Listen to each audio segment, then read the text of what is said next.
एक पत्नी अपने पति से बहुत हैरान रहती थी। वो कहती थी आप कुछ बताते ही नहीं, कुछ बोलते ही नहीं, बिजनेस कैसा चल रहा, धंधा कैसा चल रहा, कुछ तो बताओ।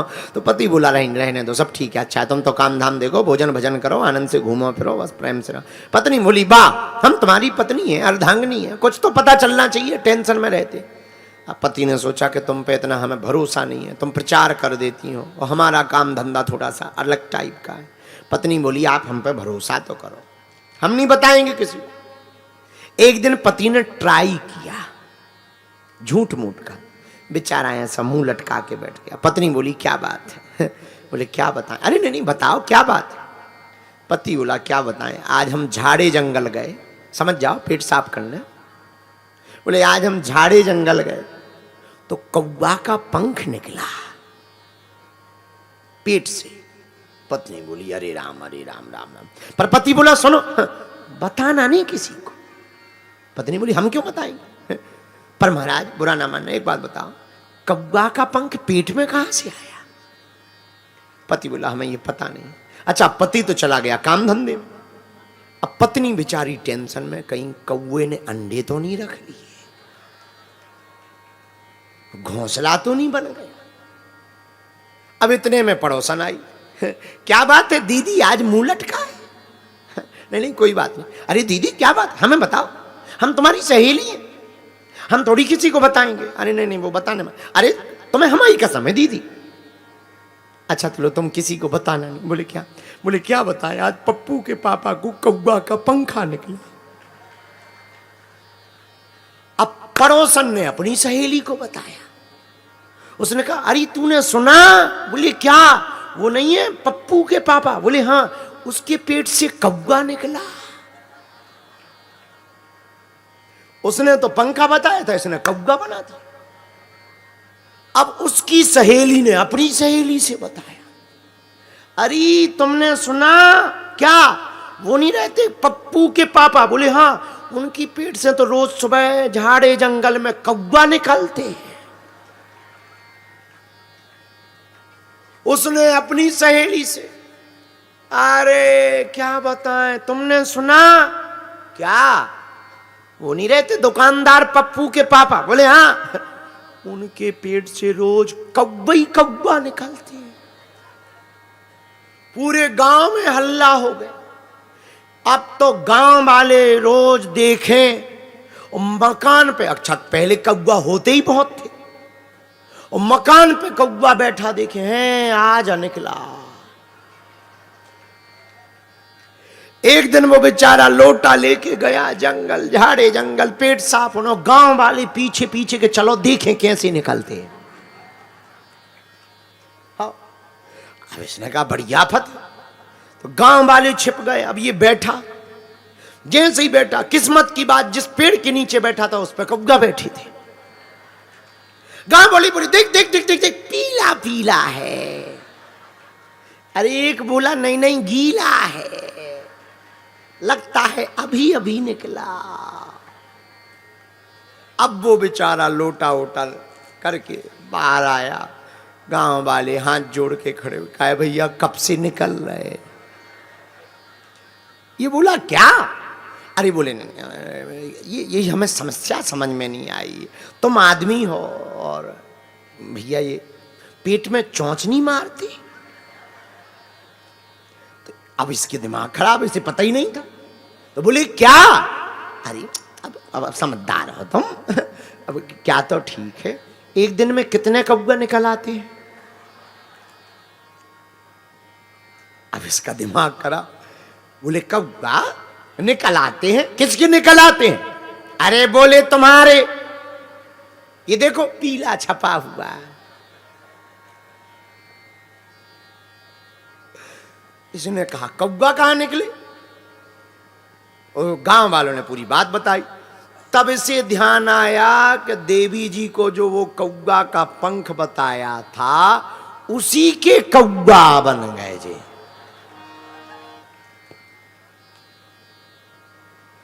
हमें लगता है शंकर जी ने इसीलिए सती जी को बात नहीं बताई।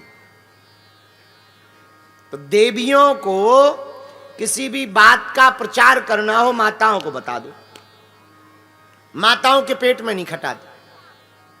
माताएं कथा में भी आएंगी तो बात कहें, कहाँ से आई भाई? अच्छा अच्छा अच्छा अच्छा, झांसी से आई हो। साड़ी अच्छी है, साड़ी अच्छी, साड़ी अच्छी।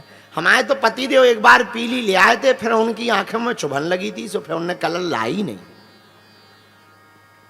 जब तक अपने खानदान की बात करनी लेंगी, पूछनी नहीं, तब तक। एक बार एक स्कूल में एक परीक्षा हुई, जो बालक सबसे ज्यादा झूठ बोलेगा उसको 100 नंबर दिए जाएंगे। अब झूठी तो बोलना है। एक लड़का खड़ा हुआ, बोले सर, बोले हाँ, आज हमने रेगिस्तान में ट्रेन चलाई। बैठ जाओ। दूसरा खड़ा हुआ, झूठ बोलो। सर जी, आज हमने एरोप्लेन को अपने आंगन में लगा दिया। अच्छा, बैठ जाओ। तीसरा खड़ा हुआ, सर जी हाँ, आज हम अपने पिताजी की शादी में डांस करके आ रहे हैं। अब झूठी तो बोलना है, ठीक है, बैठ जाओ। चौथे ने झूठ बोला, आज हमने एक कमरे में 2 माताओं को देखा और दोनों चुप बैठी हैं। मास्टर ने दोनों को उसको पास कर दिया, 100 नंबर देकर। जाओ, तुम्हें 100 नंबर देके पास किया जाता। तो बाकी विद्यार्थी बोले हमें फेल क्यों किया, इसको पास क्यों किया, हमने इतने बड़े बड़े झूठ बोले। पहला वाला बोला वाह, रेगिस्तान में कहीं ट्रेन चलती है, हमने रेगिस्तान में रेत में ट्रेन चला दी। मास्टर बोले हो सकता भविष्य में ऐसी ट्रेन चले जो रेत पर भी चले। दूसरा बोला हमारा झूठ तो खतरनाक था, आंगन में एरोप्लेन लगा दी। बोले हो सकता भविष्य में ऐसी प्लेन आवे छोटी जो आंगन में लगाई जा सके। तीसरा बोला हमारा झूठ तो बढ़िया था, पिता की शादी में डांस करके आए हैं। तो मास्टर बोले हो सकता पिताजी तुम्हारे दूसरी शादी करें तो तुम्हें मौका मिल जाए डांस करने। ये तीनों तो संभव हैं, पर जिस चौथे को पास किया ये असंभव है कि एक बंद कमरे में 2 माताजी बैठी हो, दोनों चुप हो। ऐसा मुश्किल है, इसीलिए उसे पास किया। तो हम आप लोगों के विरोध में नहीं है। भगवान शंकर से हमें याद आया, माता सती को कोई विषय नहीं बताया। दक्ष के साथ जो भी हुआ, कुछ दिनों बाद राजा दक्ष ने अपमान का बदला लेने के लिए यज्ञ का आयोजन किया। सबको निमंत्रण दिया, पर भोले बाबा को नहीं दिया। पर देवता भी बड़े खतरनाक, कैलाश पर्वत के ऊपर से ही विमान ले जाते हैं। सती जी ने पूछा कहां जा रही हो? हाँ, अरे सती तू घर पर ही बैठी है, पता नहीं तुम्हारे पिताजी ने एक विशाल यज्ञ का आयोजन किया है, उसी में जा रहे हैं। हाँ हाँ जाओ जाओ जाओ, हम भी पीछे से आते हैं। भगवान शंकर के पास में सती जी पहुंची। बाबा, हमारे पिताजी के घर में, आपकी ससुराल में, आपके ससुर जी ने विशाल यज्ञ का आयोजन रखा है, आप हमको आज्ञा दीजिए, आप चलेंगे? भगवान शंकर ने कहा कोई निमंत्रण आया? नहीं, निमंत्रण नहीं आया। पर महाराज पिताजी, हमारे पिताजी हमसे बहुत प्रेम करते, डांट गड़बड़ा गई होगी, निमंत्रण तो आया हो। आज वो बात बताई। देखो कितना अद्भुत अनुभव है भगवान शंकर का। कब कौन सी बात बतानी चाहिए तब बताई भगवान शंकर ने। राजा को सबसे ज्यादा जिससे प्रेम है उसका नाम है सुरुचि।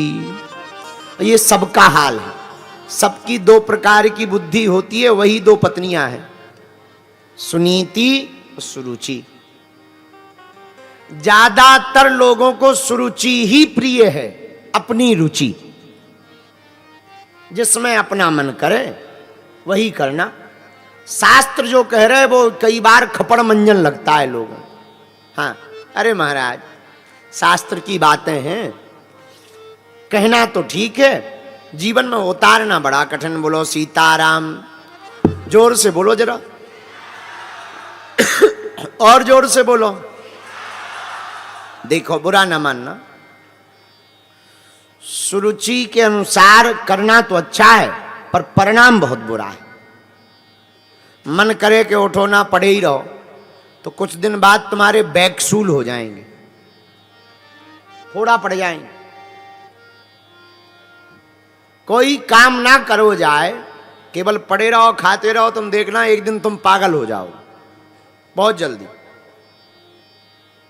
विदेशों में एक सजा दी जाती है, कोई देश है हम नाम भूल गए, वहाँ सजा देते हैं जेल में, हाँ शायद वहाँ सजा देते हैं जेल में, तो एक ही वो जो जज होते हैं वो सजा देते हैं, इनको फिल्म दिखाई जाए।